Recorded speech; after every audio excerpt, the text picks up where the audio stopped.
Let us start the lecture, students.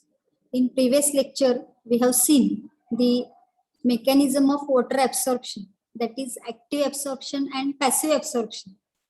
When the energy is required to absorb the water, it is known as the active absorption, and without energy, when water is getting absorbed, it is known as the passive absorption. And here, in active absorption, we have seen the two types, that is osmotic and non-osmotic mechanism. Okay, so let us start the next point related to here, translocation of water. That means after water absorption from root hair cell up to the xylem, that points we have completed in last previous 2-3 lectures. जे पाणी route hair मधून cortex पर्यंत कसं आणलं जातं, cortex मधून endodermis, endodermis to pericycle, pericycle to xylem. How that water is getting absorbed from root hair cell up to the xylem. Those points we have completed in previous lecture. But here afterwards, that is from xylem to apical parts of the plant or apical regions of the plant or apical parts of the plant, how that water is getting translocated, that point we have to study here in this lecture. So one by one we have to see the details. Here, first point related to the water translocation, we have to see the transport of water with dissolved minerals from root to other aerial parts like stem and leaves against the gravity is called as the translocation or ascent of sap. That means the water is transported along with the minerals from root towards the aerial parts of the plant, that is stem, leaves, branches, flowers and fruits. And this transport, it is against the gravity, and that is known as the translocation or ascent of sap. This translocation of water through xylem tracheids and xylem vessels is carried in all vascular plants. In vascular plants, that means the plants which are showing presence of xylem and phloem tissue are known as the vascular plants. And here, particularly in vascular plants, the translocation of water is taking place with the help of xylem elements. From that xylem element, xylem tracheids and xylem vessels are responsible for this translocation of water. Okay. Next point here, there are different mechanisms or different theories have been put forth to explain the mechanisms of translocation of water. That means how the water is translocated from xylem to apical parts of the plant. That point is explained with the help of different mechanism or different theories. These are here vital force theory, relay pump theory, physical force theory, root pressure theory, etc. So these are the number of theories which are explaining the mechanism of translocation of water. Here we have to see about 3 different mechanisms or 3 different theories related to this mechanism of translocation of water. Here we have to see first the names of these theories. So first here, theories to explain the mechanism of translocation of water. The first theory is known as the root pressure theory or vital theory. Second theory, it is known as the capillary theory or physical force theory. And third here, it is known as the cohesion tension theory, or it is also called as a transpiration pool theory. So these 3 theories we have to discuss here in today's lecture. The first is known as the root pressure theory or vital theory. Second, capillary theory or physical force theory. Third, cohesion tension theory or transpiration pool theory. So one by one we have to see here the first theory, that is known as the root pressure theory or vital theory. Here the root pressure which is developed inside the root, it is responsible for the translocation of water from xylem up to the apical parts of the plant. So here according to this theory, activity of living cells of root is responsible for translocation of water. In previous lecture we have seen, that is mechanism of water absorption. Related to that, 2 concepts we have seen in previous lecture. That is, one concept is transpiration is responsible for the water absorption, which is passive absorption. And second, we have seen the active absorption. In that, root pressure which is developed inside the root, it is responsible for the water absorption. In the same way here in this first theory, root pressure theory or vital theory, activity of the living cells of the root is responsible for translocation of water, and this theory is proposed by J. Priestley, scientist नाव आहे.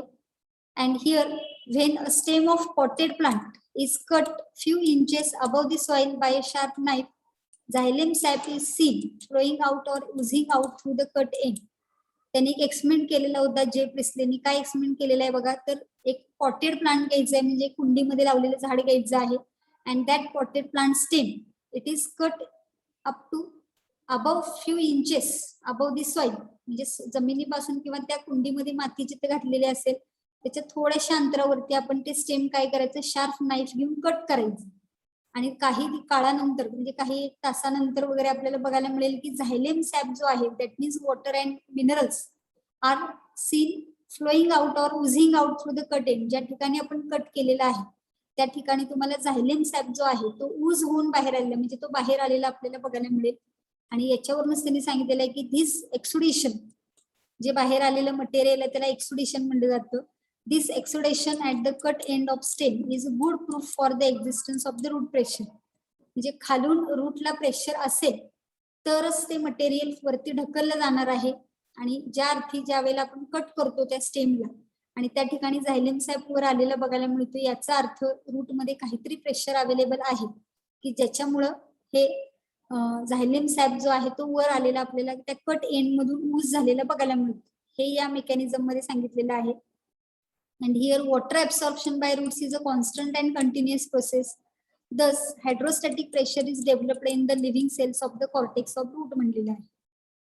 Continuously water absorption route कडून होत असतं, त्यामुळे ही constant आणि continuous process आहे. आणि त्यामुळे continuously hydrostatic pressure is should be developed in the living cells of the cortex of root, असं या मेकॅनिझम मध्ये आपल्याला बघायला मिळेल.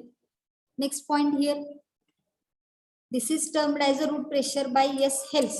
हे जे काय हायड्रोस्टॅटिक प्रेशर जे living cells of the cortex cell मध्ये बघायला मिळतं त्यालाच रूट प्रेशर असं म्हणलेलं आहे, कारण रूटच्या मधल्या सेल मध्ये आपल्याला हे प्रेशर तयार झालेलं बघायला मिळतं. And due to this root pressure water with dissolved minerals is forced into the xylem and also conducted upwards against the gravity. So due to the development of this root pressure, water along with the dissolved minerals are forced into the xylem and also that water is conducted upwards against the gravity. This point already we have discussed in previous lecture, that is active reabsorption of the water. Okay. Next here, the root pressure seems to be an osmotic phenomenon and its development is an active process. So here this root pressure which is developed inside the root, it is like the osmotic phenomenon and it is active process. That means there is a requirement of energy to develop this root pressure. Okay. And the value of root pressure is given here +1 to +2 bars. म्हणजे ही route प्रेशरची value आहे ती bars या unit मध्ये major केली जाते. +1 to +2 bars and which is enough to pump water to a height of 10 to 20 metres म्हणलेलं आहे. म्हणजे 10 ते 20 मीटर उंचीपर्यंत पाण्याचं पंपिंग करण्यासाठी हे जी काही प्रेशर आहे रूटचं हे सफिशियंट आहे, इनफ आहे असं आपल्याला इथं कॅल्क्युलेशन मधनं कळते. And the factors like oxygen, moisture, temperature of soil, salt contents, etc. influence the root pressure. This root pressure is influenced with the help of these different factors, that is oxygen, moisture, temperature of soil and salt contents. These points we have to remember regarding the root pressure theory or vital theory. Okay. Now next point here, there are some objections or limitations of the root pressure theory. जे काय आपण आता points बघितले की route pressure असतं cortical sale मध्ये आणि त्या रूट प्रेशर मुळे झायलेम मधलं वॉटर ट्रान्सलोकेशन हे अप्पर पार्ट्स पर्यंत होतं. पण या थेरीला काही ऑब्जेक्शन्स आहेत, काही लिमिटेशन्स आहेत. ते काय आहेत तर it is not applicable to plants taller than 20 meters because just we have seen the root pressure which is developed it is +1 to +2 bars which is enough or which is sufficient to water pump up to the 10 to 20 meters height.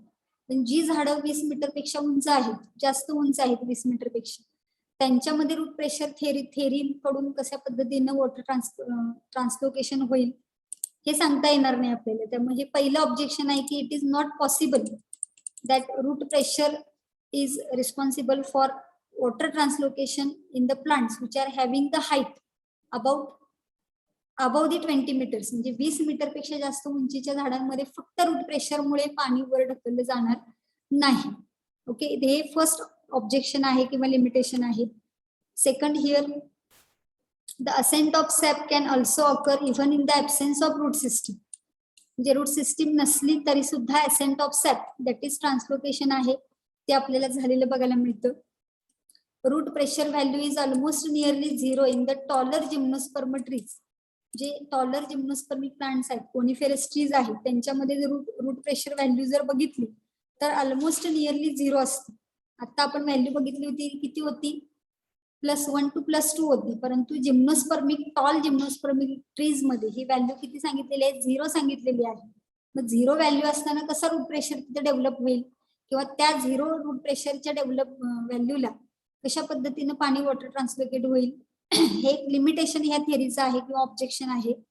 And in actively transpiring plants no root pressure is developed. Actively transpiring plants म्हणजे the plants which are showing at high active transpiration rate.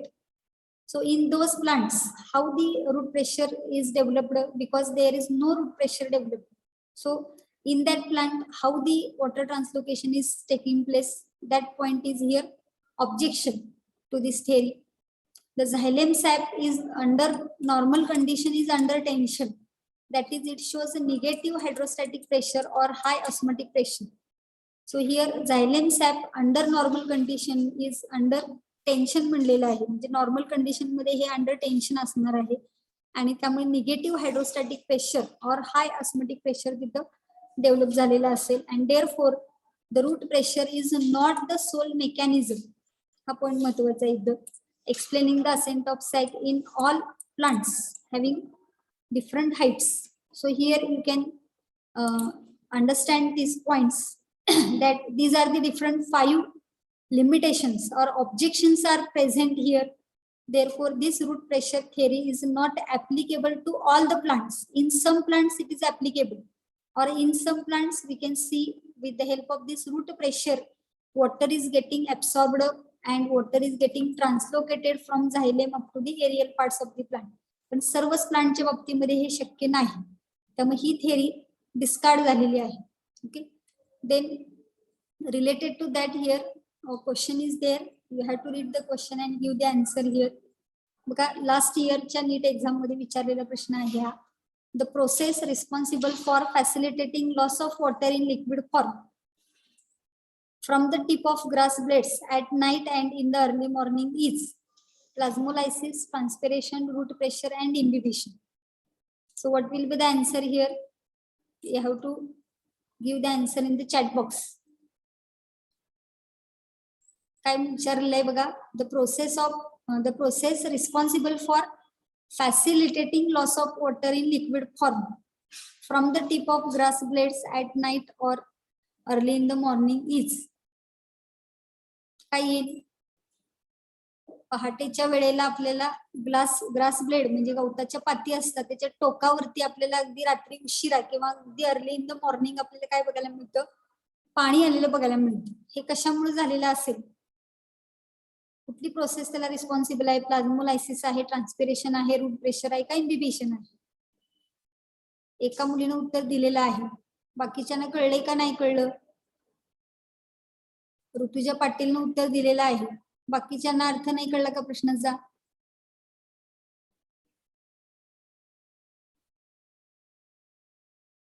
मग आपण route pressure theory बघतोय इथं, आणि route pressure असल्यामुळे काय झालेलं आहे? Loss of water in the liquid form from the tip of glass plates at night and early in the morning. C option here will be the correct answer. Okay, next here root pressure develops due to active absorption, low osmotic potential, passive absorption and increasing transpiration. काय येईल option? उत्तर सांगा. root pressure develops due to active absorption, low osmotic potential, passive absorption, increase in transpiration. What will be the answer?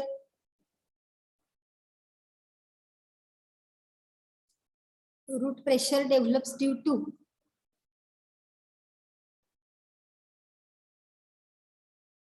पण नेमकं mechanism काय route pressure develop होण्यापाठीमागचं काय येईल उत्तर इथं?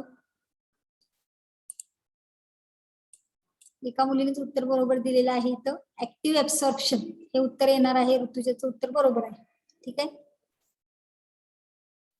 So this is the first theory, that is root pressure theory or vital theory. Now we have to see the second theory related to this water absorption, that is capillarity theory or physical force theory. प्रत्येक थेअरीचे काही special points आहेत, special principles आहेत ते आपल्या लक्षात ठेवायचे आहेत. जसं पहिल्यामध्ये आपण बघितलं की रूट प्रेशर तयार झाल्यामुळे वॉटर ट्रान्सलोकेशन होतं. तसं यामध्ये काय सांगितलेलं आहे ते आपल्याला बघायचं आहे की कॅपिलॅरिटी थेअरी और physical force theory. According to this theory, physical forces and dead cells are responsible for the ascent of sap. Physical forces and dead cells are responsible for ascent of sap म्हणलेलं आहे. जे इथं living सेलचा काही संबंध नाही. This theory was put forth by Boehm in 1863. And here the conduction of water in a straw dipped in water is raised to a certain height because of capillarity. आपण साधं glass मध्ये पाणी घेतलं आणि त्याच्यामध्ये स्ट्रॉ बुडवला. आपण जे juice वगैरे पिण्यासाठी, कोल्ड्रिंक पिण्यासाठी स्ट्रॉ वापरतो. बॉटल एखादी ग्लास घ्यायची, ग्लास मध्ये पाणी घ्यायचं आणि त्यामध्ये आपण जर स्ट्रॉ बुडवला तर ऑटोमॅटिक त्या स्ट्रॉ मध्ये पाणी काय होतं, काही हाईट पर्यंत रेज झालेलं बघायला मिळतं. हे कशामुळे होतं? कारण इथं पण वॉटरचं काय झालेलं आहे, कंडक्शन झालेलं आहे up to certain height. This is because of the capillarity. And here this capillarity, because of the surface tension and forces of cohesion, that is attraction between like molecules, and adhesion, that is attraction between the unlike molecules.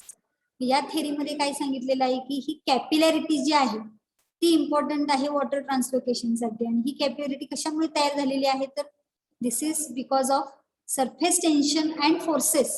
There are two forces, cohesive force and adhesive force. Cohesion and adhesion. Cohesion means there is attraction between similar molecules or like molecules, and adhesion means there is attraction between unlike molecules or attraction between different molecules. ह्या दोन forces मुळे cohesive आणि ऍडेजन किंवा cohesive force आणि ऍडेसिव्ह force याच्यामुळे surface tension तयार होतं आणि त्याच्यामुळे कॅपिलॅरिटी ऍक्शन आपल्याला बघायला मिळते. सर्टन हाईट पर्यंत जे वॉटर मोलिक्युल्स आहेत ते रेज झालेले बघायला मिळते. हे या थेअरीमध्ये सांगितलेलं आहे. The xylem vessels or tracheids with its lumen is comparable with straw. जसा स्ट्रॉ असतो आपण जो पिण्यासाठी वापरतो, ज्यूस, कोल्ड्रिंक वगैरे, तसंच प्लांट मध्ये झायलेम वेसल किंवा ट्रॅकिड पासून त्याच्या आतमधली जी ल्युमेन आहे म्हणजे पोकळी असते त्याच्यापासून स्ट्रॉ सारखीच एक पाईप लाईक स्ट्रक्चर त्या प्लांट मध्ये तयार झालेली आपल्याला बघायला मिळते. And this water column exist because of combined cohesive and adhesive forces of water and xylem wall due to capillarity. ह्या थेअरीचं काय म्हणणं आहे की ह्या झायलेम वेसल आणि झायलेम ट्रॅकिडची जी ल्युमिन आहे त्याच्यापासून वॉटर कॉलम तयार होतो. कशामुळे तयार झालेला आहे तर combined cohesive and adhesive forces of water and xylem wall means the different water molecules are joined together with the help of this cohesive force, and water molecule and xylem bond. These two are different parts or the different molecules. These are joined with the help of this adhesive force. जे सगळे water molecule एकत्र joint असणार आहेत ती cohesive force म्हणून, आणि झायलेम आणि water molecule यांच्यामधलं जे अट्रॅक्शन असणार आहे ते ऍडेसिव्ह फोर्स मुळे असणार आहे. या दोन्हींचं एकत्रीकरण झाल्यामुळे तिथे कॅपिलॅरिटी तयार होते, वॉटर कॉलम तयार होतो त्या झायलेम मध्ये. And this water column is translocated from xylem to upper parts of the plant. या थेअरी मध्ये आपल्याला सांगता येईल. And this capillary water is raised or conducted upwards against the gravity to few centimeters only म्हणलेलं आहे.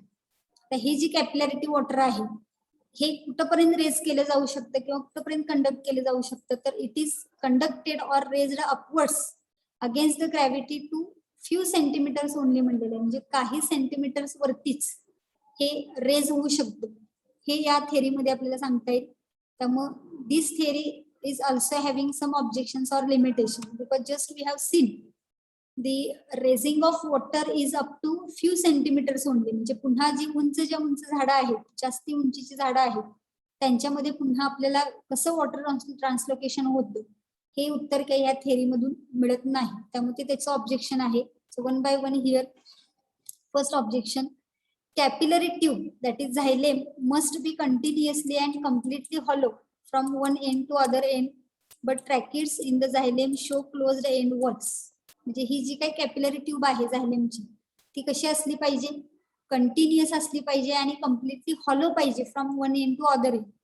But here the tracheids in the xylem are showing closed end walls. म्हणजे plant मध्ये प्रत्यक्षामध्ये आपण झायलेम ट्रॅकिड्स बघितले तर ते त्याची एक एंड जी आहे ती क्लोज असते, एक एंड आहे ती ओपन आहे. पण अशा नंबर ऑफ ट्रॅकिड सेल्स असतील तर त्याची एक एंड ओपन असणार आहे, एक एंड क्लोज असणार आहे. कंटिन्युअस आपल्याला तिथं हॉलो असा कॉलम कसा तयार झालेला बघायला मिळेल. त्यामुळे ह्या थेरीचं हे ऑब्जेक्शन आहे की जसं पाहिजे वॉटर कॉलम साठी कॅपिलरी ट्यूब तयार होणं, जे एका एंड पासून दुसऱ्या एंड पर्यंत काय पाहिजे, पूर्ण पोकळ पाहिजे, आतून कम्प्लिटली हॉलो पाहिजे आणि कंटिन्युअस पाहिजे. इथं तसं असणार नाही. एक झायलेम ट्रॅकिड सेल असेल तर तेवढी ओपन असणार आहे, पण खाली त्याच्या बेसला काय असणार आहे, बंद असणार आहे. पुन्हा दुसरी ट्रॅकिड ओपन असणार आहे, पुन्हा बंद होणार आहे, पुन्हा तिसरी ट्रॅकेड. या पद्धतीने त्याच्यामध्ये आपल्याला गॅप असलेले बघायला मिळतील. कंटिन्युअस वॉटर कॉलम तिथं मेंटेन होऊ शकणार नाही. हा तिथं पहिला ऑब्जेक्शन आपल्याला सांगता येईल. Second, the lower end of capillary tube that is xylem must be in the direct contact with the soil water, but there is a barrier of root cortex between xylem and soil water. आणखीन काय सांगितलेलं आहे की जो capillary ट्यूबचा lower end आहे that is xylem, it is must be in the direct contact with the soil water. म्हणजे झायलेमचा डायरेक्ट कॉन्टॅक्ट कुणाशी झाला पाहिजे, सॉइल वॉटरशी झाला पाहिजे according to this theory. But it is not possible because in between the xylem and soil water there is presence of root cortex or root epidermis and pericycle. In previous lecture we have seen the internal structure of the root. Epidermis असतो सगळ्यात बाहेरच्या बाजूला, त्यानंतर cortex असतो 3 ते 4 लेअरचा, मग endodermis, मग pericycle आणि मग झायलेम. त्यामुळे झायलेम पासून सॉइल वॉटर पर्यंत मध्ये 3 ते 4 वेगळे कॉम्पोनंट्स आहेत. त्यामुळे डायरेक्ट कॉन्टॅक्ट होऊ शकतो का, नाही. त्यामुळे हे त्याचं ऑब्जेक्शन आहे. Next here, narrow capillary tube conduct water column at high height. The taller tree should have showing here xylem vessels with very narrow tube or very narrow bore that is in diameter, but in nature tall trees show xylem vessels having wider bore म्हणलेलं आहे. म्हणजे या थेरीनुसार जर बघायचं झालं तर जी capillary tube तयार होणार आहे किंवा जो वॉटर कॉलम तयार होणार आहे तो जेवढा नॅरो असेल तेवढं हाय हाईटला काय केलं जाणार आहे, वॉटर ट्रान्सलोकेट केलं जाणार आहे. त्यामुळे टॉलर ट्री जे आहेत, उंच जी झाडं आहेत त्यांच्यामधले झायलेम वेसल कशा असले पाहिजेत, नॅरो डायमीटरचे असले पाहिजे, नॅरो बोर असला पाहिजे त्याच्यामध्ये. पण प्रत्यक्षामध्ये जर आपण नैसर्गिक झाडांमध्ये बघितले जे टॉल ट्रीज आहेत तर त्यांच्यामधले झायलेम वेसल कसे दिसतात, वायडर बोर असणारे दिसतात, म्हणजे वायडर डायमीटर असणारे दिसतात. मग कसं काय ही कॅपिलॅरिटी थेरी त्या उंच झाडांमध्ये पाणी ट्रान्सलोकेट करू शकतो.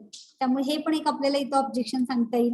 And hence this capillarity cannot be the sole mechanism to explain the ascent of sap in on plants of the varying heights. जे सेम जसं आपण पहिली रूट प्रेशर थेरी बघितली त्याच्यामध्ये काही ऑब्जेक्शन्स त्या थेरीच्या अकॉर्डिंग आपण बघितले. In the same way here the capillarity theory is also showing these 3 different objections, and therefore this capillarity theory is not responsible for the ascent of sap in plants of varying heights. In tall trees, this capillarity theory is not proved. Okay, so this theory is also discarded. And then the third theory, that is known as the cohesion tension theory, or it is also called as a transpiration pool theory. जी mostly accepted theory आपल्याला ह्या ट्रान्सलोकेशनच्या बाबतीमध्ये सांगता येईल, that is cohesion tension theory or transpiration pool theory. Here, this is widely accepted theory explaining the ascent of sap in plants, and it was put forth by Dixon and Joly in 1894. सगळ्या सायंटिस्टची नावं आणि त्याच्यासमोर त्यांची theory याची एक यादी करून ठेवायची या टॉपिक मध्ये, कारण त्याच्यावरती एक्झामला क्वेश्चन विचारले जातात. कोहेजन टेन्शन थेरी और transpiration pull theory was put forth by Dixon and John, हे लक्षात ठेवायचं आहे. Okay, next here this theory is based on 2 principles. त्याच्यामध्ये सुद्धा 2 प्रिन्सिपल दिलेले आहेत. एक आहे कोहेजन अँड ऍडेजन आणि सेकंड आहे transpiration pull. Okay, so here cohesive force किंवा कोहेजन म्हणजे काय, मगाशीच आपण बघितलेलं आहे, strong force of attraction between water molecule, म्हणजे between same molecule force of attraction असेल तर त्याला आपण काय म्हणणार आहे, कोहेसिव्ह फोर्स म्हणणार आहे. आणि ऍडेसिव्ह म्हणजे strong force of attraction between water molecules and lignified wall of lumen of xylem basin, that is known as the adhesive force. म्हणजे झायलेम आणि वॉटर मोलिक्यूल यांच्यामधलं स्ट्रॉंग फोर्स ऑफ अट्रॅक्शन आहे, that is known as the adhesive force.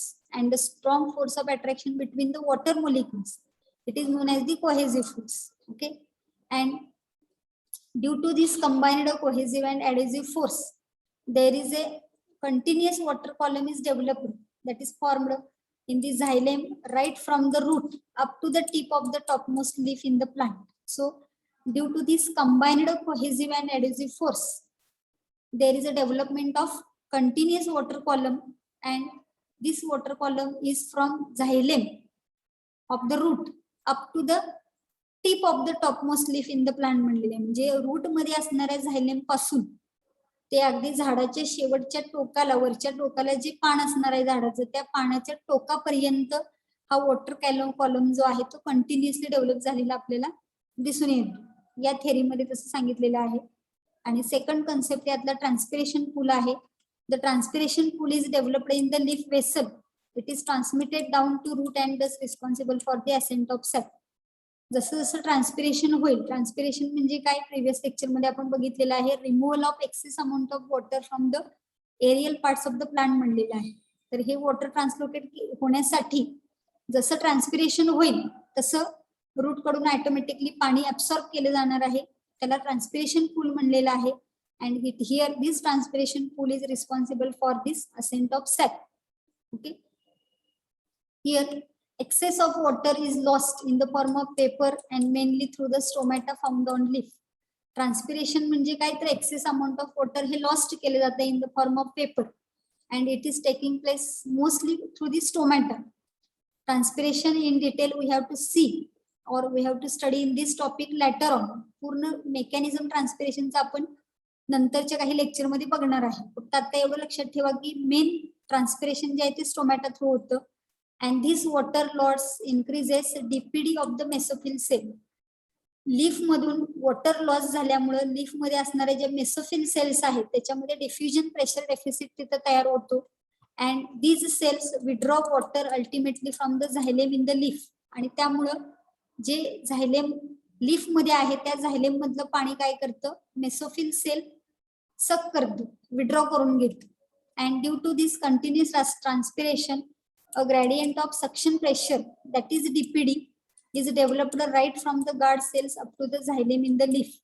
Stomata मध्ये ज्या guard cells असतात त्यांच्यामध्ये ह्या suction pressure किंवा डिफ्युजन प्रेशर डेफिसिट तयार होतो. तो झायलेमच्या पर्यंत गेला जातो पानांमध्ये आणि कंटिन्युअसली वॉटर काय केलं जातं, ऍब्सॉर्ब केलं जातं.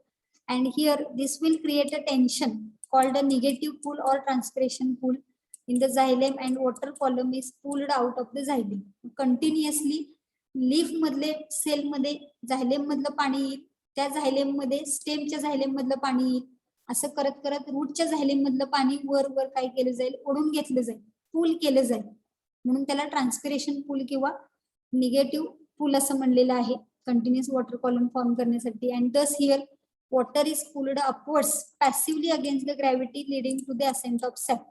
म्हणजे जसं जसं ट्रान्सपिरेशन होईल तसं तसं आपल्याला इथं काय बघायला मिळेल, कंटिन्युअसली वॉटर ऍब्सॉर्प्शन करून ते वरवर ढकललं जाईल. हे पॅसिव्ह प्रोसेस आहे, विदाउट एक्सपेंडिचर ऑफ एनर्जी ही प्रोसेस आपल्याला झालेली बघायला मिळेल.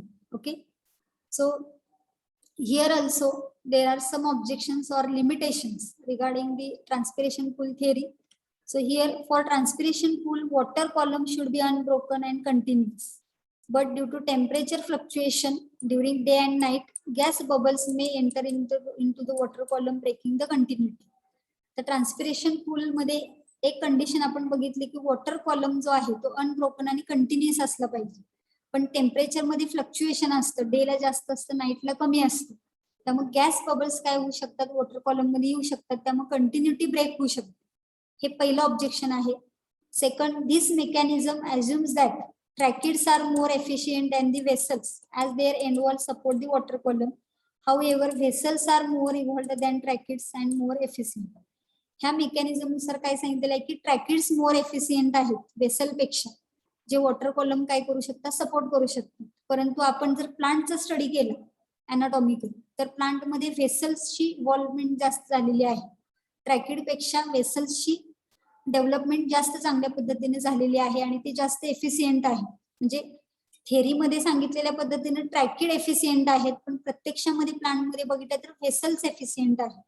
त्यामुळे हे सेकंड ऑब्जेक्शन आहे. Third, if a plant is smeared with Vaseline in order to stop transpiration even the ascent of sap occurs. जर समजा आपण ट्रान्सपिरेशन होऊ नये म्हणून झाडाच्या पानांना वॅसलिन लावली आणि ट्रान्सपिरेशन स्टॉप केली, तरी सुद्धा तिथं आपल्याला असेंट ऑफ सॅप झालेलं बघायला मिळतो. म्हणजे ट्रान्सपिरेशन मुळेच असेंट ऑफ सॅप होतो हे कसं आपण प्रूफ करू शकणार आहे इथं. त्यामुळे व्हॅसलिन मधनं स्पेअर केल्यानंतर सुद्धा आपल्याला ट्रान्सपिरेशन स्टॉप झाल्यानंतर सुद्धा असेंट ऑफ सॅप झालेलं बघायला मिळतं. And here the ascent of sap also occurs in the deciduous plants that have shed all their leaves. पानझडी होते बघा हिवाळ्यामध्ये, काही झाडांची सगळी पानं गळून पडतात, एक सुद्धा पान झाडाला राहत नाही. मग त्यांच्यामध्ये ट्रान्सपिरेशन कसं होणार आहे आणि मग तिथं असेंट ऑफ सॅप कसा घडतो, हे एक ऑब्जेक्शन आहे. तर म्हणजे जे आपण थेअरीमध्ये पॉइंट बघितले त्याच्या रिलेटेड जर स्टडी केलं तर हे सगळे डिफरंट ऑब्जेक्शन्स किंवा लिमिटेशन्स आपल्याला ह्या ट्रान्सपिरेशन पूल थेअरीला सांगता येतील. And here according to this theory, besides physical forces, activity of living cells seem to be necessary for lifting the water column. म्हणजे फक्त फिजिकल फोर्सेस, कोहेसिव्ह फोर्स आणि ऍडेसिव्ह फोर्सेस फक्त रिस्पॉन्सिबल नाही, तर लिव्हिंग सेल ज्या आहेत रूट सेल मधल्या त्या सुद्धा या वॉटर कॉलमच्या लिफ्टिंग मध्ये सहभागी होतात असं आपल्याला सांगावं लागेल. म्हणजे सगळ्यात थोडक्यात काय आहे की रूट प्रेशर थेअरी आहे किंवा तुमची सेकंड आपण थेअरी बघितली आणि ही थर्ड थेअरी कोहेजन, टेन्शन और ट्रान्सपिरेशन, तिन्ही थेअरींचं एकत्रीकरण आपल्याला असेंट ऑफ सॅप मध्ये किंवा ट्रान्सलोकेशन ऑफ वॉटर मध्ये होत असलेलं बघायला मिळतं. हे आपण फायनली सांगू शकतो. ठीक आहे, त्याच्यावर आधारित क्वेश्चन्स आहेत बघा. प्रश्न वाचायचे आणि उत्तर द्यायचंय मला. 2-2.5 मिनिटं राहिलेली आहेत. A column of water within xylem vessels of tall trees does not break under its weight because of. पटकन उत्तर सांगा मला काय येईल. A column of water within xylem vessels of tall trees does not break under its weight because of dissolved sugars in water, tensile strength of water, lignification of xylem vessels आणि positive root pressure. काय उत्तर येईल.